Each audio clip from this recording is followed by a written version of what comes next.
Hello everyone, welcome back to our channel. Friends, ಇವತ್ತಿನ ವಿಡಿಯೋದಲ್ಲಿ ನೀವು ನೋಡ್ತಾ ಇರೋದು ನೋಡಿ, ನಿಮ್ಮನೇಲಿ ಏನಾದರೂ ಈ ರೀತಿ ಹಳೇದಾಗಿರುವಂತಹ ಪ್ಯಾಂಟ್ಗಳಿದ್ದರೆ ನೋಡಿ, ನೈಟೆಲ್ಲ ಮನೇಲಿ ಹಾಕ್ತಾರಲ್ಲ ಆ ರೀತಿ ಪ್ಯಾಂಟ್ಗಳಿದ್ದರೆ ನೀವು ಯಾವುದೇ ಕಾರಣಕ್ಕೂ ಕೂಡ ಬಿಸಾಕಲಿಕ್ಕೆ ಹೋಗಲೇಬೇಡಿ. ನೋಡಿ, ನಾನಿಲ್ಲಿ ಉಪಯೋಗಿಸ್ತಾ ಇರೋದು ನೋಡಿ, ಈ ರೀತಿ ಪ್ಯಾಂಟನ್ನು ಹಳೇದಾಗಿದೆ ಅಂತ ಹೇಳಿ ನಾವೇನು ಮಾಡ್ತೀವಿ, ಕೆಲವೊಂದನ್ನು ಉಪಯೋಗಿಸೋಕ್ಕೆ ಆಗೋದೇ ಇಲ್ಲ, ಹೊಲಿಗೆ ಬಿಡ್ತು ಅಂತನೋ ಅಥವಾ ಏನಾದರೂ ಕಲೆ ಹತ್ತಿದೆ ಅಂತ ಹೇಳಿ ಅಥವಾ ಹಳೇದಾಯಿತು ಅಂತ ಹೇಳಿ ನಾವು ಪ್ಯಾಂಟ್ಗಳನ್ನು ಅಥವಾ ಟೀ ಶರ್ಟ್ಸ್ಗಳನ್ನು ಹಾಗೆ ಹಾಕ್ಕೊಳ್ಳೋದೆ ಬಿಟ್ಬಿಡ್ತೀವಿ. ನೋಡಿ, ಇದು ಹೊಲಿಗೆ ಬಿಚ್ಚಿದೆ. ಸೊ ಹಾಗಾಗಿ ನಾನೇನು ಮಾಡ್ತಾ ಇದ್ದೀನಿ, ಎಷ್ಟು ಹೊಲಿಗೆ ಹಾಕಿದರೂ ಕೂಡ ಮತ್ತೆ ಹೊಲಿಗೆ ಬಿಚ್ಚೋದ್ರಿಂದ ಇದನ್ನು ಹಾಕೋಕ್ಕೆ ಆಗ್ತಾ ಇಲ್ಲ. ಹಾಗಾಗಿ ನಾನಿಲ್ಲಿ ನಿಮಗೆ ಒಂದು ಒಳ್ಳೆಯ ವಸ್ತುನ ರೆಡಿ ಮಾಡೋದನ್ನು ತಿಳಿಸ್ಕೊಡ್ತಾ ಇದ್ದೀನಿ. ಇದನ್ನು ಯಾರು ಬೇಕಾದರೂ ಫಟಾಫಟ್ ಅಂತ ಹೇಳಿ ಆರಾಮಾಗಿ ರೆಡಿ ಮಾಡಿ ಬಿಡಬಹುದು. ನಿಮಗೂ ಕೂಡ ಈಸಿ ಆಗುತ್ತೆ, ತುಂಬ ಶ್ರಮನೂ ಬೇಕಾಗಿಲ್ಲ, ಹಾಗೆಯೇ ತುಂಬ ಬಟ್ಟೆಗಳು ಕೂಡ ಬೇಕಾಗಿಲ್ಲ. ಕೇವಲ ಇದೊಂದೇ ಪ್ಯಾಂಟ್ ಇದ್ದರೆ ಸಾಕು, ಸಖತ್ತಾಗಿರುವಂತಹ ಒಂದು ವಸ್ತುನ ರೆಡಿ ಮಾಡಿಬಿಡಬಹುದು. ನೋಡಿ, ಮಿಡಲ್ನಲ್ಲಿ ಒಂದು ಇದು ಗೆರೆ ಟೈಪ್ ಇದೆಯಲ್ಲ, ಮಿಡಲ್ನಲ್ಲಿ ಅಟ್ಯಾಚ್ ಆಗಿದೆಯಲ್ಲ, ಅಲ್ಲಿ ನೀವೇನು ಮಾಡಬೇಕಾಗತ್ತೆ, ಇದನ್ನು ಕಟ್ ಮಾಡ್ಕೊಳ್ಬೇಕಾಗತ್ತೆ. ನೋಡಿ, ಹೀಗೆ ಇದನ್ನು ಪೂರ್ತಿಯಾಗಿ ನಾನು ಕಟ್ ಮಾಡ್ಕೊಳ್ತಾ ಇದ್ದೀನಿ. ಎರಡು ಭಾಗ, ಆ ಕಡೆ ಒಂದು ಪ್ಯಾಂಟಿನ ಕಾಲಿಂದು ಹಾಗೆ ಈ ಕಡೆದೊಂದು, ಎರಡೂ ಕಡೆನೂ ಕೂಡ ನಾನೀಗ ಕಟ್ ಮಾಡಿಕೊಂಡು ಎರಡು ಮಾಡ್ತಾ ಇದ್ದೀನಿ ಇದರಲ್ಲಿ. ಹಾಗೆಯೇ ಇದು ಮಿಡಲ್ನಲ್ಲಿ ಇಲ್ಲಿ ಜಾಯಿಂಟ್ ಆಗಿರೋದ್ರಿಂದ ಅದರ ಮೇಲ್ಗಡೆನೇ ನೀವು ಕಟ್ ಮಾಡೋದ್ರಿಂದ ಸಲೀಸಾಗಿ ಕಟ್ ಮಾಡಿಬಿಡ್ಬೋದು. ನೋಡಿ, ನಾನು ಇದನ್ನು ಕಟ್ ಮಾಡಿ ತೊಗೊಬರ್ತೀನಿ. ನೋಡಿ, ಇವಾಗ ನಾನು ಇದನ್ನು ಕಟ್ ಮಾಡ್ಕೊಂಡಿದ್ದೀನಿ. ನಂತರ ನೀವೇನು ಮಾಡಬೇಕು ಅಂದರೆ ನೋಡಿ, ಹೀಗೆ ಉಲ್ಟಾ ಏನಾದರೂ ಆಗಿದ್ದರೆ ಅದನ್ನು ಸೀದಾ ಮಾಡ್ಕೊಳ್ಳಿ. ನೋಡಿ, ಇಲ್ಲಿ ಎಲಾಸ್ಟಿಕ್ ಇರೋದ್ರಿಂದ ತುಂಬಾ ಚೆನ್ನಾಗಾಗುತ್ತೆ. ಹಾಗೆಯೇ ಇದನ್ನು ಸೀದಾ ಇರೋದನ್ನು ನೋಡಿ ಉಲ್ಟಾ ಮಾಡಿಕೊಂಡು ನಾನು ಇಲ್ಲೇನು ಹೊಲಿಗೆ ಬಿಚ್ಚಿದೆಯಲ್ಲ, ಇದೇನು ಹೊಲಿಗೆ ಇಲ್ಲಲ್ಲ, ಅಲ್ಲಿ ಮಾತ್ರ ನಾನು ಹೊಲಿಗೆ ಹಾಕ್ಕೊಳ್ತಾ ಇದ್ದೀನಿ, ಸೈಡಿಗೆ ಮಾತ್ರ, ಬೇರೆ ಇನ್ನೆಲ್ಲೂ ಇಲ್ಲ. ಸೈಡಿಗೆ ಎಲ್ಲಿ ಇದು ಹೊಲಿಗೆ ಬಿಚ್ಚಿದೆಯಲ್ಲ ಅಲ್ಲಿ ಮಾತ್ರ ಹೊಲಿಗೆ ಹಾಕ್ಕೊತಿದ್ದೀನಿ. ಈಗ ಇದನ್ನು ಏನು ಮಾಡ್ತಿದ್ದೀನಿ ಅಂದರೆ, ನಿಮ್ಮ ಮನೇಲಿ ಏನಾದರೂ ದಿವಾನ್ ಕಾಟ್ ಇದ್ದರೆ ಅದಕ್ಕೆ ನಿಮ್ಮ ಹತ್ರ ಈ ರೀತಿ ದಿವಾನ್ ಕಾಟಿನ ಪಿಲ್ಲು, ಉದ್ದವಾಗಿರುವಂತಹ ಪಿಲ್ಲು ಇಲ್ಲ ಅಂದರೆ ಚಿಂತೆ ಮಾಡಬೇಕಾಗಿಲ್ಲ. ಪಿಲ್ಲು ಬೇಕು ಅಂತಲೇ ಏನಿಲ್ಲ. ನಾನೀಗ ತಿಳಿಸ್ಕೊಡ್ತಿರೋ ರೀತಿಯಲ್ಲಿ ನೀವು ರೆಡಿ ಮಾಡಿದರೆ ಫಟಾಫಟ್ ಅಂತ ಹೇಳಿ 5 ನಿಮಿಷದಲ್ಲಿ ದಿವಾನ್ ಕಾಟಿನ ಉದ್ದವಾಗಿರುವಂತಹ ಪಿಲ್ಲುನ ರೆಡಿ ಮಾಡಿ ಬಿಡಬಹುದು. ಅಥವಾ ಈ ರೀತಿ ಪಿಲ್ಲುಗೆ ನೀವು ಈ ಬಟ್ಟೆನ ಹೀಗೆ ಹಾಕಿಬಿಟ್ಟು ನೀವು ಇದನ್ನು ಕವರ್ ರೀತಿಯೂ ಕೂಡ ಯೂಸ್ ಮಾಡಬಹುದು. ಬಟ್ ನಾನಿಲ್ಲಿ ಈ ಪಿಲ್ಲುಗೆ ಹಾಕುವಂತಹ ಕವರ್ ರೀತಿ ತೋರಿಸ್ತಾ ಇಲ್ಲ, ಕವರ್ ಆಗಿ ನಾನಿಲ್ಲಿ ಯೂಸ್ ಮಾಡ್ತಾ ಇಲ್ಲ. ನೀವು ಕವರ್ ಆಗಿ ಕೂಡ ಇದನ್ನು ಯೂಸ್ ಮಾಡ್ಕೋಬಹುದು. ಈಗ ನೀವು ನೋಡ್ತಾ ಇದ್ದೀರಲ್ಲ, ಈ ಯೆಲ್ಲೋ ಕಲರ್ ಬಟ್ಟೆಯಿಂದ ಸ್ಟಿಚ್ ಮಾಡಿರೋದು, ಅದು ಕೂಡ ಈ ಹಿಂದೆ ವಿಡಿಯೋ ಹಾಕಿದ್ದೀನಿ. ಇದನ್ನು ಕೂಡ ನಾನೇ ಮನೆಯಲ್ಲೇ ಸ್ಟಿಚ್ ಮಾಡಿರೋದು. ನೋಡಿ ಎಷ್ಟು ನೀಟಾಗಿ ಬಂದಿದೆ ಅಂತ ಹೇಳಿ. ಈಗ ನೀವೇನು ಮಾಡಬೇಕು ನೋಡಿ, ಸೈಡಿಗೆ ಕೂಡ ತೋರಿಸ್ತೀನಿ ಎಷ್ಟು ನೀಟಾಗಿ ನೀವು ಅಂಗಡಿಯಲ್ಲಿ ತಂದು ಹಾಕ್ತಿರುವಂತೆಯೇ ಕೂಡ ನೋಡಿ ಹೀಗೆ ಸ್ಟಿಚ್ ಮಾಡಿದ್ದೀವಿ. ಸ್ಟ್ರೆಚಬಲ್ ಮೆಟೀರಿಯಲ್ ಆಗಿರೋದ್ರಿಂದ ತುಂಬಾ ಚೆನ್ನಾಗಾಗುತ್ತೆ. ಅಂಗಡಿಯಲ್ಲಿ ತರೋಕ್ಕೆ ಹೋದರೆ ತುಂಬಾ ರೇಟ್ ಆಗುತ್ತೆ, ಅಥವಾ ಬಟ್ಟೆ ಕೊಟ್ಟು ಹೊಲ್ಸೋಕ್ಕೆ ಹೋದರೂ ಕೂಡ ಅದು ಕೂಡ ರೇಟ್ ಆಗಿಬಿಡುತ್ತೆ. ಅದೇ ನೀವು ಮನೆಯಲ್ಲಿ ಒಂದು ಮಿಷನ್ ಇಟ್ಕೊಂಡ್ರೆ ಆಯಿತು, ಸಿಕ್ಕಾಪಟ್ಟೆ ಉಪಯೋಗಕ್ಕೆ ಬರುತ್ತೆ. ನೋಡಿ, ಈ ರೀತಿ ನಿಮ್ಮ ಮನೇಲಿ ಏನಾದರೂ ಹಳೆ ಬಟ್ಟೆಗಳಿದ್ದರೆ ಅವುಗಳನ್ನು ವೇಸ್ಟ್ ಅಂತ ಬಿಸಾಕಲಿಕ್ಕೆ ಹೋಗಲೇಬೇಡಿ, ತುಂಬ ಉಪಯೋಗಕ್ಕೆ ಬರುತ್ತೆ. ನಮ್ಮ ಚಾನಲ್ನ ಒಮ್ಮೆ ನೋಡಿ, ಹಳೆ ಬಟ್ಟೆಗಳನ್ನು ಯಾವ್ಯಾವ ರೀತಿ ಉಪಯೋಗಿಸ್ಬೋದು ಅಂತ ಹೇಳಿ ನಾವು ಆಲ್ರೆಡಿ ತುಂಬ ವಿಡಿಯೋಸ್ ಹಾಕಿದ್ದೀವಿ. ಯಾರು ನೋಡಿಲ್ವೋ ಒಮ್ಮೆ ನಮ್ಮ ಚಾನಲ್ನ ಪ್ಲೇಲಿಸ್ಟಲ್ಲಿ ನೀವು ಚೆಕ್ ಮಾಡಬಹುದು. ನೋಡಿ, ಈ ರೀತಿ ಬೆಡ್ಶೀಟ್ಗಳು ಕೆಲವೊಂದು ಸರಿ ಹಳೇದಾಯಿತು ಅಂತಲೋ ಅಥವಾ ವೇಸ್ಟ್ ಅಂತ ಹೇಳಿ ಅಥವಾ ಬೆಚ್ಚಗಾಗಲ್ಲ ಅಂತ ಹೇಳಿ ನಾವು ಹಾಗೆ ಬಿಟ್ಬಿಟ್ಟಿರ್ತೀವಿ ಅಲ್ವಾ, ಆ ರೀತಿ ಬಿಟ್ಟಿರುವಂತಹ ಬೆಡ್ಶೀಟ್ಗಳನ್ನು ನಾವು ಯೂಸ್ ಮಾಡಿಕೊಂಡು ಈಗ ಪಿಲ್ಲುನ ರೆಡಿ ಮಾಡ್ಬೋದು. ಅಥವಾ ಬೆಡ್ಶೀಟ್ಗಳು ವೇಸ್ಟ್ ಅಂತ ಯಾವುದು ನಮ್ಮನೇಲಿ ಇಲ್ಲ ಅನ್ನೋರು ನೋಡಿ, ಈಗಂತೂ ಬೇಸಿಗೆಗಾಲ, ನಾವು ಹೊತ್ಕೊಳ್ಳೋದೇ ಇಲ್ಲ ಅಲ್ವಾ, ಹಾಗೆ ಮಲಗ್ತೀವಿ. ಸೊ ಈ ರೀತಿ ಬೆಡ್ಶೀಟ್ಗಳನ್ನು ನೀವು ಹೀಗೆ ಸುತ್ತಿಬಿಟ್ಟು ಈ ರೀತಿ ಹೀಗೆ ಸುತ್ತಿ ರೆಡಿ ಮಾಡಿಕೊಂಡು ಇದ್ರ ಮೇಲ್ಗಡೆ ನೀವು ಫಸ್ಟು ನಾವೇನು ಕಟ್ ಮಾಡಿಟ್ಕೊಂಡ್ವಲ್ಲ ಆ ಪ್ಯಾಂಟ್ ಪೀಸನ್ನು ಹೀಗೆ ನೀಟಾಗಿ ಹಾಕ್ಕೋಬೇಕು. ನಾನೀಗ ಇದನ್ನು ಹಾಕಿಬಿಟ್ಟು ಕೂಡ ನಿಮಗೆ ತೋರಿಸ್ತೀನಿ.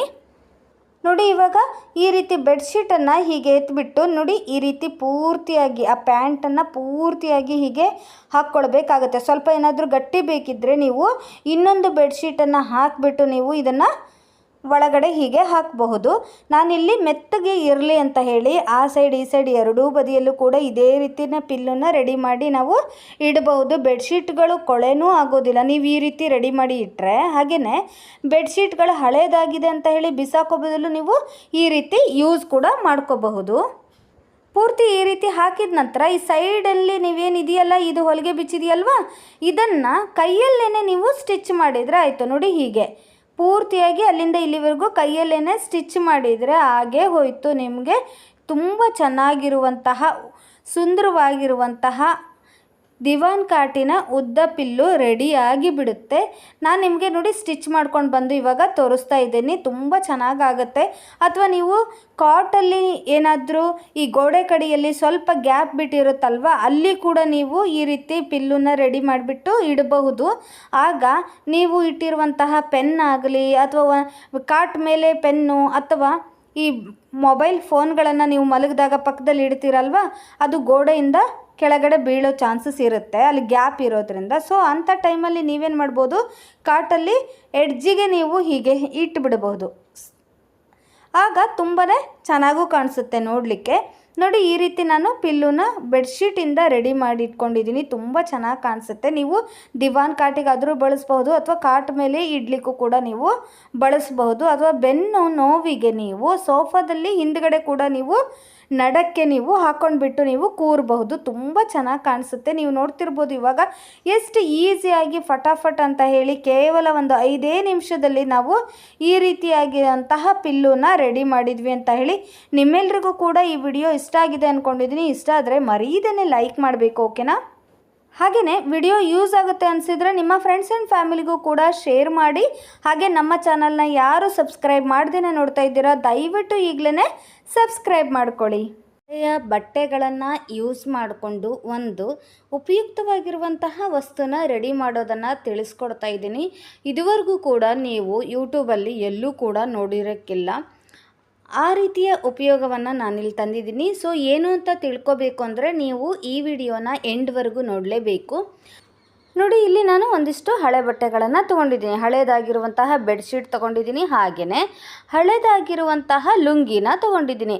ನೀವು ಲುಂಗಿನೇ ತೊಗೊಳ್ಬೇಕು ಅಂತ ಏನಿಲ್ಲ, ವೇಲನ್ನು ತೊಗೋಬೋದು ಅಥವಾ ಬೆಡ್ಶೀಟನ್ನು ತೊಗೋಬೋದು, ಹಳೆ ನೈಟಿಯನ್ನು ತೊಗೋಬೋದು. ಬಟ್ ನಾನಿಲ್ಲಿ ಲುಂಗಿ ಮತ್ತು ಹಳೆಯ ಬೆಡ್ಶೀಟನ್ನು ತೊಗೊಂಡಿದ್ದೀನಿ. ಇವೆರಡನ್ನೇ ಯೂಸ್ ಮಾಡಿಕೊಂಡು ಒಂದು ಯೂಸ್ ಆಗುವಂತಹ ವಸ್ತುನ ರೆಡಿ ಮಾಡೋಣ. ನೋಡಿ ವಿಡಿಯೋ ಸ್ಟಾರ್ಟ್ ಮಾಡೋಕ್ಕೂ ಮುಂಚೆ ಯಾರು ನಮ್ಮ ಚಾನಲ್ನ ಸಬ್ಸ್ಕ್ರೈಬ್ ಮಾಡ್ದೇ ನೋಡ್ತಾ ಇದ್ದೀರಾ, ದಯವಿಟ್ಟು ಈಗಲೇ ಸಬ್ಸ್ಕ್ರೈಬ್ ಮಾಡ್ಕೊಳ್ಳಿ. ಹಾಗೆ ಈ ಕನ್ನಡ ಚಾನಲ್ನ ಪ್ರೋತ್ಸಾಹಿಸಿ. ಹಾಗೆಯೇ ವಿಡಿಯೋ ಇಷ್ಟ ಆದರೆ ಮರೀದೇನೆ ಲೈಕ್ ಮಾಡಿ. ಹಾಗೆ ನಿಮ್ಮ ಫ್ರೆಂಡ್ಸ್ ಆ್ಯಂಡ್ ಫ್ಯಾಮಿಲಿಗೂ ಕೂಡ ಶೇರ್ ಮಾಡಿ. ನೋಡಿ ಇವಾಗ ನಾನು ಫಸ್ಟ್ ಏನು ಮಾಡ್ತಾ ಇದ್ದೀನಿ, ಈ ಲುಂಗಿನ ಈಗ ಹೀಗೆ ನೋಡಿ ಹಾಸ್ಕೊತಾ ಇದ್ದೀನಿ. ನಮಗೆ ಇಷ್ಟು ಲುಂಗಿ ಬೇಕಾಗಲ್ಲ, ಸ್ವಲ್ಪವೇ ಸ್ವಲ್ಪ ಆದರೆ ಸಾಕು. ಸೊ ಹಾಗಾಗಿ ನಾನೇನು ಮಾಡ್ತೀನಿ, ಇದರಲ್ಲಿ ಸ್ವಲ್ಪ ಕಟ್ ಮಾಡ್ಕೊತೀನಿ. ನೀವು ನೋಡ್ತಿರ್ಬೋದು ಇವಾಗ ಪೂರ್ತಿ ಒಂದೇ ಒಂದು ಪದರಾಗಿ ನಾನೀಗ ಹೀಗೆ ಹಾಸ್ಕೊತಾ ಇದ್ದೀನಿ. ನೋಡಿ ಈ ಥರ ಹಾಸ್ಕೊಂಡ್ಬಿಟ್ಟು ನಮ್ಗೆ ಎಷ್ಟು ಬೇಕು ಅಂತ ಹೇಳಿ ನೋಡಿಕೊಂಡು, ನೋಡಿ ನನಗೆ ಈಗ ಬೇಕಾಗಿರೋದು ಇಷ್ಟು ಬಟ್ಟೆ ಇದ್ದರೆ ಸಾಕು, ಒಂದು ಯೂಸ್ ಆಗುವಂಥ ವಸ್ತುನ ರೆಡಿ ಮಾಡಬಹುದು. ನೋಡಿ ಇಷ್ಟೇ ಬಟ್ಟೆನ ಸಾಕಾಗುತ್ತೆ. ಮೇಲಿಂದ ಕೆಳಗಿನವರೆಗೂ ಕೂಡ ಪೂರ್ತಿಯಾಗಿ ಹೀಗೆ ಫಸ್ಟ್ ನೀವು ಮಡಚ್ಕೋಬೇಕಾಗತ್ತೆ. ಕಟ್ ಮಾಡಲಿಕ್ಕೆ ಅನುಕೂಲ ಆಗಲಿ ಅಂತ ಹೇಳಿ ನೀವು ಈ ರೀತಿ ಮಡಚ್ಕೊಂಡ್ಬಿಟ್ಟು ನಂತರ ನಾನು ಇದೇನು ತೋರಿಸಿದ್ನಲ್ಲ ಇಲ್ಲಿ ನೀವು ಕಟ್ ಮಾಡಬೇಕಾಗತ್ತೆ ಈ ಬಟ್ಟೆನ. ಇಷ್ಟು ಬಟ್ಟೆ ಬೇಕಲ್ವ, ಸೊ ಹಾಗಾಗಿ ಇದಿಷ್ಟು ಬಟ್ಟೆನ ಕಟ್ ಮಾಡ್ಕೊಬಂದು ನಿಮಗೆ ತೋರಿಸ್ತೀನಿ. ನೋಡಿ ಇವಾಗ ನಾನು ಬಟ್ಟೆನ ಕಟ್ ಮಾಡ್ಕೊಂಡಿದ್ದೀನಿ. ಪೂರ್ತಿ ಲುಂಗಿನ ನಾನಿಲ್ಲಿ ತೊಗೊಂಡಿಲ್ಲ, ಕೇವಲ ನಾನು ನೋಡಿ ಈ ಲುಂಗಿಯ ಕಾಲು ಭಾಗದಲ್ಲಿ ಅರ್ಧ ಭಾಗವನ್ನು ತೊಗೊಂಡಿದ್ದೀನಿ. ನೋಡಿ ಇಷ್ಟೇ ಆದರೆ ಸಾಕಾಗತ್ತೆ. ಇದಿಷ್ಟು ಇದ್ಬಿಟ್ರೆ ಸಾಕು, ಎಷ್ಟು ಯೂಸ್ ಆಗುವಂಥ ವಸ್ತುನ ರೆಡಿ ಮಾಡ್ಬೋದು. ನೋಡಿ ಹೀಗೆ ಈ ಲುಂಗಿನ ಹೀಗೆ ಮಡಚಿಬಿಟ್ಟು ನೀವು ಮೇಲಿಂದ ಕೆಳಗಿನವರೆಗೂ ಒಂದು ಹೊಲಿಗೆನ ಹಾಕ್ಕೊಳ್ಬೇಕಾಗತ್ತೆ. ಏನಪ್ಪ ಮಾಡ್ತಿದ್ದಾರೆ ಅವನು, ಹೊಲಿಗೆನ ಈ ಲುಂಗಿನ ಕಟ್ ಮಾಡಿಬಿಟ್ಟು ಈಗ ಮೇಲಿಂದ ಹೊಲಿಗೆ ಹಾಕಿದರೆ ಏನು ರೆಡಿ ಆಗುತ್ತೆ ಅನ್ಕೋತಿದ್ದೀರಾ? ನೋಡಿ ಈಸಿಯಾಗಿ ನಿಮಗೆ ಆಗಲಿ ಅಂತ ಹೇಳಿ ತೋರಿಸ್ತಾ ಇದ್ದೀನಿ. ಇದನ್ನು ಮೇಲ್ಗಡೆಯಿಂದ ಹೀಗೆ ಹೊಲಿಗೆ ಹಾಕ್ಕೊಂಡ್ರೂ ನಡೆಯುತ್ತೆ. ಇಲ್ಲ ಅಂದರೆ ನೀವೇನು ಮಾಡಬೇಕು ಅಂದರೆ, ನಿಮ್ಮನೇಲಿ ತುಂಬ ಹಳೆ ಬಟ್ಟೆಗಳಿದ್ವು ಅಂದರೆ ಅವುಗಳನ್ನು ನೀವು ಹೀಗೆ ಹೊಲಿಗೆ ಹಾಕಿಬಿಟ್ಟು ನೀವು ಅದರೊಳಗಡೆ ಹಾಕ್ಬೋದು. ಬಟ್ ನಾನಿಲ್ಲಿ ಈ ದಪ್ಪ ಬೆಡ್ಶೀಟನ್ನು ನಾನು ಇದರೊಳಗಡೆ ಹಾಕ್ತಾಯಿದ್ದೀನಿ. ನೋಡಿ ಬೆಡ್ಶೀಟ್ಗಳು ಹಳೇದಾಯಿತು ಅಂತನೋ ಅಥವಾ ಹೊತ್ಕೊಂಡ್ರೂ ಕೂಡ ಇದು ಬೆಚ್ಚಗಾಗಲ್ಲ ಅಂತನೋ ಅಥವಾ ವೇಸ್ಟು ಜಾಸ್ತಿ ಇದೆ, ಇದು ತುಂಬ ಹಳೇದಾಯಿತು ಅಂತ ಹೇಳಿ, ಬಣ್ಣ ಹೋಗಿದೆ ಅಂತ ಹೇಳಿ ನಾವು ಹಾಗೆ ಇಟ್ಬಿಡ್ತೀವಿ ಅಲ್ವಾ. ಆ ಹಾಗೆ ಇಟ್ಟಿರುವಂತಹ ವೇಸ್ಟ್ ಅಂತ ಬೇಡ ಅಂತ ಇಟ್ಟಿರುವಂತಹ ಬೆಡ್ಶೀಟ್ಗಳನ್ನು ನೀವು ಇಲ್ಲಿ ಯೂಸ್ ಮಾಡ್ಕೋಬಹುದು. ನಾನಿಲ್ಲಿ ಈ ಬೆಡ್ಶೀಟನ್ನು ನೋಡಿ ಹೀಗೆ ಈ ರೀತಿ 4 ಭಾಗವಾಗಿ ಹೀಗೆ ಮಡಚಿಟ್ಕೊಂಡಿದ್ದೀನಿ. ನೋಡಿ ಈ ರೀತಿ ಆಲ್ರೆಡಿ ಈ ಬೆಡ್ಶೀಟನ್ನು ಕಟ್ ಮಾಡಿಬಿಟ್ಟು ನಾನು ಆಲ್ರೆಡಿ ಹಳೆ ಬೆಡ್ಶೀಟಲ್ಲಿ ಏನು ಮಾಡಬಹುದು ಅಂತ ಹೇಳಿ ಈಗ ಆಲ್ರೆಡಿ ನಾವು ವಿಡಿಯೋ ಮಾಡಿ ಹಾಕಿದ್ದೀವಿ. ಹಳೆ ಬೆಡ್ಶೀಟಿಂದ ಏನು ಉಪಯೋಗ ಇದೆ, ಯಾವ ರೀತಿ ಅದನ್ನು ರೀಯೂಸ್ ಮಾಡಬಹುದು ಅಂತ ಈಗ ಆಲ್ರೆಡಿ ಒಂದು ವಿಡಿಯೋ ಮಾಡಿ ಹಾಕಿದ್ದೀವಿ. ಯಾರು ನೋಡಿಲ್ವೋ ಒಮ್ಮೆ ನಮ್ಮ ಚಾನಲ್ನ ಪ್ಲೇಲಿಸ್ಟಲ್ಲಿ ನೀವು ಚೆಕ್ ಮಾಡಬಹುದು. ನೋಡಿ ಉಳಿದಿರುವಂತಹ ಬೆಡ್ಶೀಟನ್ನು ನಾನು ಈ ರೀತಿ ಮಡಚ್ಕೋತಾ ಇದ್ದೀನಿ. ನೋಡಿ ಹೀಗೆ ವಿಡಿಯೋ ನೋಡ್ತಿದ್ರೆ ನಿಮಗೆ ಕ್ಲಿಯರ್ ಆಗಿ ಗೊತ್ತಾಗುತ್ತೆ. ನೋಡಿ ಈ ರೀತಿ ನಾನು ಮಡಚಿಟ್ಕೊಂಡಿದ್ದೀನಿ ಪೂರ್ತಿ ಮೇಲಿಂದ. ನೋಡಿ ಹೀಗೆ ಈ ರೀತಿ ದಪ್ಪವಾಗಿ ಮಡಚಿಟ್ಕೊಂಡಿದ್ದೀನಿ. ಬೆಡ್ಶೀಟೇ ಆಗಬೇಕು ಅಂತೇನಿಲ್ಲ. ನೀವೇನಾದರೂ ನೈಟಿ ಇದ್ದರೆ ಒಂದು 2-3 ನೈಟಿಯನ್ನು ಈ ರೀತಿ ಮಡಚಿಬಿಟ್ಟು ನೀವು ಉದ್ದವಾಗಿ ಇಟ್ಕೋಬಹುದು. ಅಥವಾ ನೀವೇನಾದರೂ ಹೊಲಿಗೆ ಹೊಲಿತಿದ್ರೆ ಚಿಕ್ಕ ಚಿಕ್ಕ ಬಟ್ಟೆಗಳೇನಾದರೂ ಪೀಸ್ಗಳು ಇತ್ತು ಅಂದರೆ ಅವುಗಳನ್ನು ಕೂಡ ನೀವು ಜಾಸ್ತಿ ಬಟ್ಟೆಗಳನ್ನು ಇದರೊಳಗಡೆ ಹಾಕ್ಬೋದು. ನಾನೇನು ಮಾಡ್ತಾಯಿದ್ದೀನಿ, ಲುಂಗಿನ ಕಟ್ ಮಾಡ್ಕೊಂಡಿದ್ನಲ್ವ ಅದನ್ನು ನೋಡಿ ಹೀಗೆ ಹಾಸ್ಕೊಂಡ್ಬಿಟ್ಟು ಅದ್ರ ಒಳಗಡೆ ಈ ರೀತಿ ಬೆಡ್ಶೀಟನ್ನು ಇಟ್ಟು ನೋಡಿ ಹೀಗೆ ಈ ರೀತಿ ಮಡಚಿಬಿಟ್ಟು ಹೊಲಿಗೆ ಹಾಕ್ತಿದ್ದೀನಿ. ನೀವು ಹೊಲಿಗೆಯನ್ನು ಕೈಯಲ್ಲಿ ಬೇಕಾದರೂ ಹಾಕ್ಬೋದು ಅಥವಾ ಮಿಷಿನಲ್ಲಿ ಕೂಡ ಹಾಕ್ಬೋದು. ಮಿಷಿನಲ್ಲಿ ಹಾಕಿದರೆ ಸ್ವಲ್ಪ ಬಾಳಿಕೆ ತುಂಬ ಚೆನ್ನಾಗಿ ಬರುತ್ತೆ. ಕೈಯಲ್ಲಿ ಹಾಕಿದರೆ ಬೇಗ ಅದು ಕಿತ್ತು ಹೋಗುತ್ತೆ ಅಷ್ಟೇ. ನೋಡಿ ಈ ರೀತಿ ಕಟ್ ಮಾಡಿರುವಂತಹ ಲುಂಗಿನ ನಾನು ಕೆಳಗಡೆ ಮತ್ತು ಮೇಲ್ಗಡೆ ಎರಡೂ ಬದಿಯಲ್ಲೂ ಕೂಡ ಹೀಗೆ ಇಟ್ಬಿಟ್ಟು ಒಳಗಡೆ ನಾನಿಲ್ಲಿ ಬೆಡ್ಶೀಟನ್ನು ಈ ರೀತಿ ಹಾಸ್ಕೊಂಡಿದ್ದೀನಿ. ಈ ರೀತಿ ಹಾಸ್ಕೊಂಡ್ಬಿಟ್ಟು ನಾನು ಸ್ಟಿಚ್ ಮಾಡ್ಕೊಂಡು ಬರ್ತೀನಿ. ಸ್ಟಿಚ್ ಮಾಡೋದನ್ನು ತೋರಿಸಿದ್ರೆ ತುಂಬ ಲೆಂತಿ ವಿಡಿಯೋ ಆಗಿಬಿಡುತ್ತೆ. ಸೊ ಹಾಗಾಗಿ ನಾನಿಲ್ಲಿ ತೋರಿಸ್ತಾ ಇಲ್ಲ, ಜಸ್ಟ್ ನಿಮ್ಗೆ ಹೇಳ್ತಾ ಇದ್ದೀನಿ. ನೋಡಿ ಸೈಡಿಗೆ ನೀವು ಹೊಲಿಗೆನ ಹಾಕ್ಕೊಳ್ಬೇಕಾಗತ್ತೆ. ನಾನು ಹೊಲಿಗೆ ಹಾಕ್ಕೊಂಡು ಬಂದು ನಿಮಗೆ ತೋರಿಸ್ತೀನಿ, ಆಗ ನಿಮಗೆ ಕ್ಲಿಯರಾಗಿ ಗೊತ್ತಾಗುತ್ತೆ. ನೀವು ನೋಡ್ತಿರ್ಬೋದು ಇವಾಗ ನಾನು ಹೊಲಿಗೆನ ಇಲ್ಲಿ ಹಾಕ್ಕೊಂಡು ಬಂದಾಗಿದೆ. ನೋಡಿ ಈ ರೀತಿ ಮಡಚಿಬಿಟ್ಟು ನಾನು ಹೊಲಿಗೆನ ಹಾಕ್ಕೊಂಡು ಬಂದಿದ್ದೀನಿ. ನೀವು ನೋಡ್ತಿರ್ಬೋದು ದಪ್ಪವಾಗಿ ಒಂದು ಬೆಡ್ ಥರ ರೆಡಿ ಆಯಿತು ಅಲ್ವಾ. ಇವಾಗ ಈ ರೀತಿ ಈಗ ರೆಡಿಯಾಗಿರೋದನ್ನು ನೀವು ಕೂರ್ಲಿಕ್ಕೂ ಕೂಡ ಯೂಸ್ ಮಾಡ್ಕೋಬಹುದು. ನೋಡಿ ಕೆಳಗಡೆ ಮಕ್ಕಳಿಗೆ ಈ ಸಂಜೆ ಹೊತ್ತು ಬರೀಲಿಕ್ಕೆ ಹೋಮ್ವರ್ಕ್ ಮಾಡಿಸ್ಲಿಕ್ಕೆ ಎಲ್ಲ ಕೂರಿಸ್ತೀರಲ್ವ, ಆವಾಗ ನೀವು ಯೂಸ್ ಮಾಡ್ಕೋಬಹುದು. ದಪ್ಪವಾಗಿರೋದ್ರಿಂದ ಕೂರ್ಲಿಕ್ಕೆ ಅನುಕೂಲ ಆಗುತ್ತೆ, ಬೆಡ್ ಮೇಲೆ ಕೂತ ಹಾಗಾಗುತ್ತೆ. ಸೊ ನೋವು ಕೂಡ ಆಗೋದಿಲ್ಲ, ಕಂಫರ್ಟಬಲ್ ಆಗಿ ಕೂಡ ಇರುತ್ತೆ. ನೀವು ಕೂರ್ಲಿಕ್ಕೆ ಅಲ್ದೇ ಇನ್ಯಾವ ರೀತಿ ಯೂಸ್ ಮಾಡ್ಕೋಬಹುದು ಅಂದರೆ ನೋಡಿ, ನಾವು ಬೆಡ್ಗಳಲ್ಲಿ ಈ ರೀತಿ ಬೆಡ್ಡನ್ನು ಹಾಕಿರ್ತೀವಲ್ವ, ಕಾಟಲ್ಲಿ ನಾವು ಹಾಕಿದಾಗ ಅಲ್ಲಿ ಸ್ವಲ್ಪ ಗ್ಯಾಪ್ ಬಿಟ್ಟುಬಿಡುತ್ತೆ. ನೋಡಿ ಗೋಡೆ ಬದಿಯಲ್ಲಿ ಸ್ವಲ್ಪ ಗ್ಯಾಪ್ ಹಾಗೆ ಇರುತ್ತೆ. ಅಲ್ಲೇನಾದರೂ ನೀವು ಮಲಗಿದಾಗ ಈ ಅಮೃತಾಂಜನ್ ಇಟ್ಕೊಂಡೋ ಅಥವಾ ಫೋನನ್ನು ಇಟ್ಕೊಂಡೋ ಚಾರ್ಜರನ್ನು ಇಟ್ಕೊಂಡೋ ಈ ರೀತಿ ಕೆಲವೊಂದು ಇಟ್ಟಿರ್ತೀವಲ್ವ, ಅವೆಲ್ಲವೂ ಕೂಡ ಈ ಕಾಟಿನ ಕೆಳಗಡೆ ಬಿದ್ದು ಹೋಗಿಬಿಡುತ್ತೆ. ನೋಡಿ ಹೀಗೆ ಗ್ಯಾಪ್ ಇರುತ್ತಲ್ವ, ಈ ರೀತಿ ಗ್ಯಾಪ್ ಉಳ್ಕೊಂಡೇ ಇರುತ್ತೆ. ಸೊ ಹಾಗಾಗಿ ಅದು ಪೂರ್ತಿ ಗೋಡೆಗೆ ಅಟ್ಯಾಚ್ ಆಗದೇ ಇರೋ ಕಾರಣ ನೀವೇನಾದರೂ ಈ ರೀತಿ ಫೋನನ್ನು ಅಥವಾ ಏನಾದರೂ ಲೋಷನನ್ನು ಅಥವಾ ಈ ಥರ ಈ ವಿಕ್ಸು ಅಮೃತಾಂಜನ್ ಈ ಥರ ಎಲ್ಲ ನೀವು ಮಲಗಬೇಕಾದ್ರೆ ದಿಂಬಿನ ಪಕ್ಕದಲ್ಲಿ ಇಟ್ಕೊಂಡಿರ್ತೀರಲ್ವ, ಅವುಗಳೆಲ್ಲವೂ ಕೂಡ ಈ ಗ್ಯಾಪ್ ಇರುವಂತಹ ಜಾಗದಿಂದ ಕೆಳಗಡೆ ಬಿದ್ದೋಗಿಬಿಡುತ್ತೆ. ಬಿದ್ದೋಗಿರೋದು ಕೂಡ ನಮ್ಗೆ ಗಮನಕ್ಕೆ ಬರ್ದೇನೆ ಅದು ಎಷ್ಟೋ ದಿನ ಅಲ್ಲೇ ಧೂಳು ಹಿಡಿದು ಬಿಡುತ್ತೆ. ಸೊ ಆದ ಕಾರಣ ನಾನೀಗ ತೋರಿಸ್ಕೊಟ್ಟಿರುವಂತಹ ರೀತಿಯಲ್ಲಿ ನೀವು ಮಾಡಿದರೆ ಇವು ಯಾವುದೂ ಕೂಡ ಕೆಳಗಡೆ ಬೀಳೋದಿಲ್ಲ.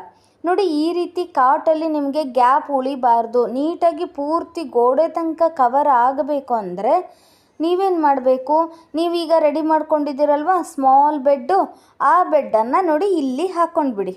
ನೋಡಿ ಈ ರೀತಿ ಸ್ಮಾಲ್ ಬೆಡ್ಡನ್ನು ಈ ರೀತಿ ನೀವು ಕ್ಲೀನಾಗಿ ಹೀಗೆ ಹಾಕ್ಕೊಂಡ್ಬಿಟ್ರೆ ಏನೂ ಕೂಡ ಕೆಳಗಡೆ ಬೀಳೋದಿಲ್ಲ, ನೀಟಾಗಿ ಇರುತ್ತೆ.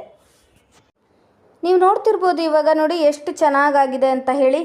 ಸ್ವಲ್ಪ ಕೂಡ ಗ್ಯಾಪ್ ಕಾಣಿಸೋದಿಲ್ಲ, ನೀವಿಟ್ಟಿರುವಂತಹ ಮೊಬೈಲ್ಗಳು ಬೀಳೋದಿಲ್ಲ, ಹಾಗೆಯೇ ನೀವಿಟ್ಟಿರುವಂತಹ ವಿಕ್ಸ್ ಆಗಲಿ ಈ ಅಮೃತಾಂಜನ್ ಆಗಲಿ ಏನೂ ಕೂಡ ಕೆಳಗಡೆ ಬೀಳೋದಿಲ್ಲ. ಆರಾಮಾಗಿ ನೀವು ಮಲ್ಕೋಬಹುದು ನೋಡಿ. ಅಥವಾ ಚಿಕ್ಕ ಮಕ್ಕಳಿದ್ದರೆ ಅವುಗಳನ್ನು ನೀವು ಗೋಡೆ ಬದಿಯಲ್ಲಿ ಮಲಗಿಸ್ತಿರಬೇಕಾದ್ರೆ ಕೈ ಸಿಕ್ಕಂತು ಕಾಲು ಸಿಕ್ಕಂತು ಅನ್ನೋ ತಾಪತ್ರಯ ಕೂಡ ಇರೋದಿಲ್ಲ. ಈ ರೀತಿ ನೀವು ಸೈಡಿಗೆ ಮಾಡಿ ಹಾಕಿಬಿಟ್ರೆ ನೀಟಾಗಿ ಅವಕ್ಕೂ ಕೂಡ ಮೆತ್ತಗೆ ಚೆನ್ನಾಗಾಗತ್ತೆ. ನಿಮ್ಮೆಲ್ರಿಗೂ ಕೂಡ ಈ ವಿಡಿಯೋ ಇಷ್ಟ ಆಗಿದೆ ಅಂದ್ಕೊಂಡಿದ್ದೀನಿ. ಇಷ್ಟ ಆದರೆ ಮರೀದೇನೆ ಲೈಕ್ ಮಾಡಿ. ನಿಮಗೇನಾದರೂ ಇದು ಯೂಸ್ ಆಗುತ್ತೆ ಅನಿಸಿದರೆ ನಿಮ್ಮ ಫ್ರೆಂಡ್ಸ್ ಆ್ಯಂಡ್ ಫ್ಯಾಮಿಲಿಗೂ ಕೂಡ ಶೇರ್ ಮಾಡಿ. ಹಾಗೆಯೇ ಯಾರಾದರೂ ಹೊಸೊಬ್ಬರು ನಮ್ಮ ಚಾನಲ್ನ ನೋಡ್ತಾ ಇದ್ದರೆ, ಸಬ್ಸ್ಕ್ರೈಬ್ ಮಾಡ್ದೇ ನೋಡ್ತಾ ಇದ್ದರೆ ದಯವಿಟ್ಟು ಈಗಲೇ ಸಬ್ಸ್ಕ್ರೈಬ್ ಮಾಡ್ಕೊಳ್ಳಿ. ಈ ಕನ್ನಡ ಚಾನಲ್ನ ಪ್ರೋತ್ಸಾಹಿಸಿ. ಹಾಗೆಯೇ ನೀವು ಸಬ್ಸ್ಕ್ರೈಬ್ ಮಾಡಿಬಿಟ್ಟು ಪಕ್ಕದಲ್ಲಿರೋ ಬೆಲ್ ಬಟನ್ನ ಕ್ಲಿಕ್ ಮಾಡಿ. ನೀವು ಒಂದ್ಸರಿ ಬೆಲ್ ಬಟನ್ ಕ್ಲಿಕ್ ಮಾಡಿದರೆ ಸಾಕು, ನಾವು ಹಾಕೋ ಪ್ರತಿ ವಿಡಿಯೋದ ನೋಟಿಫಿಕೇಷನ್ ನಿಮಗೆ ಬೇಗನೆ ಬಂದು ತಲುಪುತ್ತೆ. ಹಾಗೆಯೇ ಒಂದು ವಿಚಾರ, ಸಬ್ಸ್ಕ್ರೈಬ್ ಮಾಡೋದಕ್ಕೆ ಯಾವುದೇ ರೀತಿಯ ದುಡ್ಡನ್ನು ಕಟ್ಟಬೇಕಾಗಿಲ್ಲ, ಅದು ಕಂಪ್ಲೀಟ್ಲಿ ಫ್ರೀ ಆಗಿರುತ್ತೆ. ಸೊ ಹಾಗಾಗಿ ಆರಾಮಾಗಿ ನೀವು ಸಬ್ಸ್ಕ್ರೈಬ್ ಮಾಡ್ಕೋಬಹುದು. ಓಕೆ, ಸಿಗೋಣ ಮತ್ತೊಂದು ಇಂಟ್ರೆಸ್ಟಿಂಗ್ ಹಾಗೆಯೇ ಯೂಸ್ಫುಲ್ ವಿಡಿಯೋಂದಿಗೆ. ವಿಡಿಯೋ ನೋಡಿದ್ದಕ್ಕಾಗಿ ಧನ್ಯವಾದಗಳು.